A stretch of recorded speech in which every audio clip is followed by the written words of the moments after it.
Hi everyone, आज आप लोग वीकली टेस्ट दिए होंगे मेरे दोस्तों आप लोगों को, लेकिन कुछ क्वेश्चन ऐसे दिखाएंगे जो इसका आंसर आपके ऑप्शन पे था ही नहीं।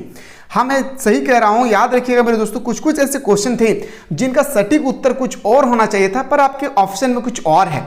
तो फाइनली आज के पेपर में मेरे दोस्तों A to Z आपको सोल्यूशन बताने वाला हूँ। और इसी तरह से आप चाहते हैं सिर्फ वीकली टेस्ट के साथ साथ जो हमारे अभी हाफ ईयरली एग्जाम होने वाले हैं या फाइनल एग्जाम होने वाले हैं उसमें हमें बेटर तरीके से तैयारी करना है, तो उसके लिए प्ले स्टोर से मिसाइल क्लासेस के ऐप को जरूर डाउनलोड कर लीजिएगा। और डाउनलोड करने के बाद मेरे शेरों वहां पे आर्ट्स के फाउंडेशन कोर्स को ज्वाइन कर लीजिएगा। तो चलिए मेरे दोस्तों क्वेश्चन को मूव करते हैं। सॉल्यूशन आपके पास इस तरह से क्वेश्चन आई थी और आप लोग इजीली से देख सकते हैं कि दो दो क्वेश्चन थी। अब क्वेश्चन को देखिए, जैसे कि आप लोगों का पहला क्वेश्चन था। देखिए मेरे दोस्त, ये जो पहला क्वेश्चन था ना, बहुत ही क्रिटिकल क्वेश्चन, बहुत ही डिफिकल्ट क्वेश्चन थी। आखिर सोचेंगे क्यों?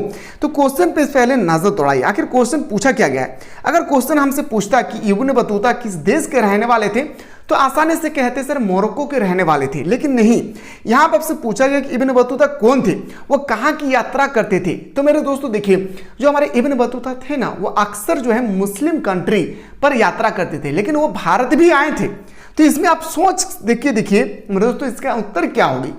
वह सबसे ज्यादा जो यात्रा की है वो मुस्लिम कंट्री, जैसे सऊदी अरब हो गया, इराक हो गई, ईरान हो गया, इंडोनेशिया हो गया, इन सब देशों का वो दौरा किए। लेकिन वो भारत भी आए थे। जब वो इराक गए, पाकिस्तान गए, तो पाकिस्तान से होते हुए मेरे दोस्तों, पाकिस्तान तो प्रेजेंट टाइम में उस समय भारत में ही शामिल था, लेकिन अभी तो पाकिस्तान बनी है ना, तो पाकिस्तान से होते हुए, भारत से होते हुए, वह नेपाल से होते हुए, बांग्लादेश से होकर फिर वो किसी और देश में गया था। ठीक है, तो इसका उत्तर हम लोग, जहां तक हमें लगता है मेरे दोस्तों, इसके आंसर हम लोगों को लगाना चाहिए। एक अरब यात्री थे, ठीक है, वो जाते थे और वहां की शिक्षा व्यवस्था के बारे में देखते थे। क्वेश्चन 2 पे आते सर, किस यात्री ने रिहाला नामक पुस्तक लिखा है। और फाइनल एग्जाम पे भी ना मेरे शेरों ऐसा ही क्वेश्चन आएगी। तो रिहाला नामक जो पुस्तक लिखने वाले व्यक्ति थे ना, वो आपका था इब्न बतूता ही था, जिन्होंने मेरे दोस्तों इब्न बतूता नहीं लिखा था रिहाला नामक पुस्तक। और इसमें आपने यात्रा का पूरा वृत्तांत लिखा है, वो कौन कौन से देश गए, क्या क्या नजारा देखे। क्वेश्चन नंबर आते हैं सर 3 पे पूछा गया, अल बिरूनी ने भारत का दौरा किस शासक के शासनकाल में किया था। यानी मेरे दोस्तों, जो हमारे इब्न बतूता थे वो भारत का भी दौरा किए थे। तो अगर भारत का दौरा किए थे, उस समय भारत में किसका शासन व्यवस्था थी, तो बताएंगे सर मोहम्मद गजनवी का। किसका मेरे दोस्त? मोहम्मद गजनवी। ऑप्शन नंबर हमारा क्या हो जाएगी? सी इसका राइट आंसर हो जाएगा। मार्को पोलो किस देश के निवासी थे? जो हमारे मार्को पोलो थे ना मेरे भाई, वो किस देश के निवासी थे? जो हमारे मार्को पोलो थे वो एक प्रकार का अगर मैं देखूं तो हमारा याद रखेगा इटली के निवासी थे। कहां भाई? इटली के निवासी थे। ठीक है, ऑप्शन नंबर हमारा 20 का राइट आंसर हो जाएगी। और कितना क्वेश्चन आपने सही करके आए जरूर कमेंट सेक्शन में बताएं और अर्धवार्षिक से परीक्षा के लिए जुड़े रहिएगा। इब्न बतूता की यात्रा का मुख्य उद्देश्य क्या था? आखिर जो इब्न बतूता जी थे उसकी यात्रा करने का मुख्य उद्देश्य क्या था भाई? हमें जस्ट मैंने बताया था ना आप लोगों को, इब्न बतूता अधिकतर जो है मुस्लिम कंट्री, मुस्लिम देश को में जाया करते थे। तो आखिर क्यों जाते थे मेरे दोस्तों? धार्मिक तीर्थ करते। क्या थे? धार्मिक तीर्थ यात्री थे वो। ऑप्शन नंबर हमारा क्या आ जाएगी? सी इसका राइट आंसर हो जाएगी।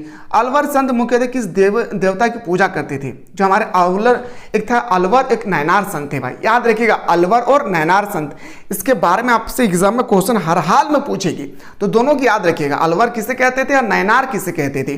तो अलवर संत जो होते थे ना मेरे दोस्तों, वो शिव पूजा करते थे, शिव विष्णु, याद रखिएगा, मैंने शिव की। ऑप्शन नंबर ए हमारा सही उत्तर हो जाएगा। आते sir question number 7। Question number 7 आपका मेरे दोस्तों, जो एक्चुअली ऑप्शन होना चाहिए डी नंबर में, एक डी नंबर में ऑप्शन होना चाहिए मेरे दोस्तों ए एंड बी, लेकिन दिया हुआ नहीं है। आपसे पूछा गया कि कबीर किस धार्मिक परंपरा में एक प्रमुख व्यक्ति थे। मेरे दोस्तों, कबीर एक ऐसे व्यक्ति थे जो मुस्लिम धर्म और हिंदू धर्म दोनों को मेरे दोस्तों साथ में लेकर चलते थे। वो ना तो मुस्लिम थे और ना ही हिंदू, मतलब वो दोनों धर्म को साथ में एक साथ लेकर चलते थे। तो एक्चुअली देखिए, इसको ऑप्शन होना चाहिए था ना हमारा ए एंड बी, यानी हमारा ऑप्शन होना चाहिए हिंदू और मुस्लिम, ठीक है, इस्लाम, लेकिन ऑप्शन नहीं है। ठीक है, क्वेश्चन नंबर नेक्स्ट बात है सर, कौन सा विचार भक्ति और सूफी परंपरा में साझा करती है? साझा का मतलब मेरे दोस्तों, जो हमारा ट्रेडिशनल होती है, यानी हमारा जो समान अर्थक होती है, कौन सा ऐसा विचार है जो हमारा भक्ति और सूफी परंपरा में मेल खाता है? तो दोनों ने कहा था मेरे भाई, उन दोनों ने कहा था कि इस दुनिया पे ईश्वर एक है। यानी क्या कहा था उन दोनों ने? कि ईश्वर इस दुनिया पे क्या है? एक ही है। ठीक है, और क्वेश्चन नंबर अगर मैं 9 बताऊं ना, तो 9 का भी सटीक ऑप्शन जो होनी चाहिए वो भी ऑप्शन आपके पास नहीं दिया हुआ है।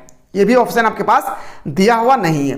देखिए सूफीवाद में खानका क्या है, देखिए मेरे दोस्तों खानका क्या है, तो सूफियों का एक दोस्तों क्या था, तीर्थ मैं बोल सकता हूँ इसको आश्रम में बोल सकता हूँ, जहाँ पे सूफिया क्या करते थे, जा करके किसी और अपने शिष्य को मेरे दोस्तों, अपने जो फॉलोअर्स थे, जो अनुयायी थे, उनको वो शिक्षा प्रोवाइड करते थे, शिक्षा प्रदान करते थे। लेकिन यहाँ पे तो कोई भी ऑप्शन दिया हुआ नहीं है मेरे भाई। तो 9 नंबर का एक्चुअली देखिए मेरे दोस्तों क्या आंसर होना चाहिए, एक शिक्षण संस्था था, एक तरह का हमारा शिक्षण संस्था हो जाएगी, ठीक है। या तो आप बोल सकते एक प्रमुख संत था, नहीं भाई ये ऑप्शन तो कतई नहीं होगा। Option number A, option number B नहीं होगा, सी तो भी नहीं होगा, तो ऑप्शन नंबर हमारा क्या हो जाएगी, सी इसका राइट आंसर, ठीक है। तो एक शिक्षण संस्था था, इसलिए मैं बता रहा हूं क्योंकि वहां पे जो हमारे सूफीवाद में आते थे, सूफी के आंदोलन में जो भी फॉलोवर्स थे उनको वो उपदेश देते थे, सही डायरेक्शन देते थे, सही मार्गदर्शन देते थे। अगला क्वेश्चन पूछा गया था सर किताबुल हिंद किस रचना है भाई, किताबुल हिंद की रचना करने वाले व्यक्ति का नाम था, तो याद रखिएगा मेरे दोस्तों किताबुल हिंद की जो रचना करने वाले व्यक्ति का नाम था।